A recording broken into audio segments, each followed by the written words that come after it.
What do you guys think of the completed flashlight from Spin 2? Anyways, week 1, Spin 3. Alright, 65 C-10. Right here, don't have to go far at all. Let's get a little bit of work done on the C-10. I think mostly cleaning it up is what's in order. I really need to clean the entire shop, but I'm always busy doing something. I really wish my good friend Tony were still with us here at Midnight Road Garage, but he's gone on to a better place. A place called Florida. That's where he lives now. If he were here, he would force me to stop working on everything and clean everything up. But he's not here, so tough shit. All right, let me get rid of some of this junk. I have actually picked up a few things for this project, and I'll show you what I got. Problem with having a nice flat head like this, makes a great workbench, and being flat black and kind of crappy, who cares if it gets scratched? It's a problem. Because if there's a flat surface, I'll put something on it. Now, if you remember when I got it, I told you guys about the oil pan and how the previous owner said the oil pan, that the stock chuck oil pan was a great fit for a 65 C-10, and I disproved that theory pretty quickly just by looking, and you can see that that oil pan does stick down from the crossmember about 1.5 inches. What I've got here is oil pan gasket, windage tray, pickup O-ring, and oil pan. Now, this is an F-body oil pan, so this should fit just fine. Now, this one's been modified. It was modified for a Miata swap that never ended up happening. We're just going to use it in this. Remember that Coogee exhaust? I found these. They're probably half the price of new, and like, why would I care? These things need to be painted anyways. Y'all know that, right? This paint's generally not high heat paint. This is just going to burn right off. This is just shipping paint. You're actually supposed to strip this paint off and then paint them. Trying to do something about this interior. Let's get all this crap out of here so we can take a better look at it. So cleaning out the interior, and I saw the vent window channels. As you can see, this door has no vent window in it. That's because the previous owner took it out.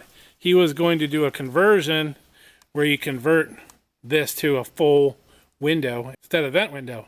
Now it has not been cut yet, which means I have a choice to make. Comment below, let me know what you guys think about it. Should I have vent windows? No vent windows. So I just finished clearing all that stuff out of the interior. Now, you guys are probably thinking, I bet those floor pans are trashed.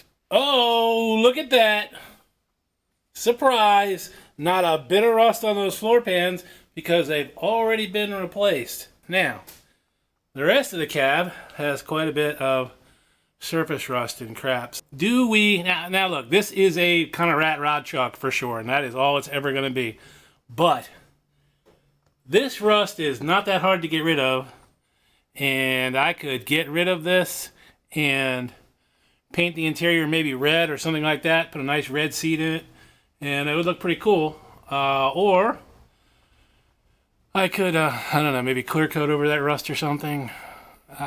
Personally, I kind of like the idea of painting the interior red and recovering that bench seat. But you guys tell me what you think. Should the interior be nice and fresh, or should the interior be as rough as the rest of the truck? Let me know. Now, moving on to different things. Did you guys notice those coil springs right there? I'm kind of wondering if that's why this truck sits so low. Maybe there just aren't any coil springs in it. Let's take a look. Yeah, that definitely explains a lot.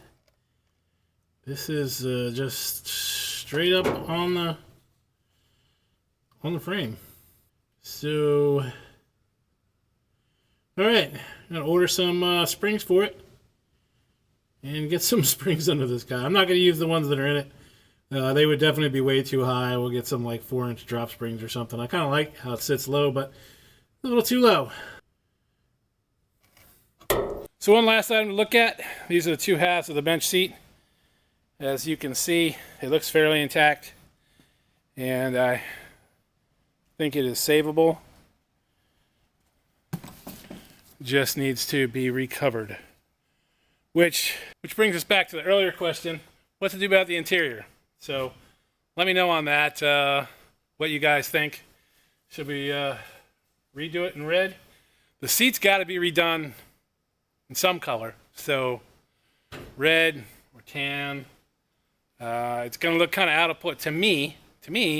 It's going to look kind of out of place if I redo this bench seat and don't redo the rest of the interior. If I'm not going to redo the rest of the interior, then I need to track down a crappy bench seat that is better than this one, because this one's not usable the way it is. It's just, I wouldn't sit on it.